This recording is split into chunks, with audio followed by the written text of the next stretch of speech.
पुण्यामध्ये चुकीच्या आणि नियमबाह्य पद्धतीने प्रभाग रचना करण्यात आली असा आरोप शिंदेच्या शिवसेनेचे महानगर प्रमुख रवींद्र धंगेकरांनी केलाय। पुण्याचे महापालिका आयुक्त सत्तेच्या ओझ्याखाली वाकलेत, भाजपच्या वरिष्ठ नेत्यांनी लक्ष घालावं असं धंगेकरांनी म्हटलंय।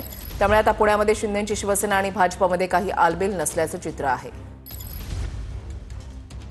आयुक्त हे सत्तेच्या ओझ्याखाली वाकलेला आयुक्त आहे आणि आयुक्ताच्या लक्षात येत नाही की आपण काय करतो।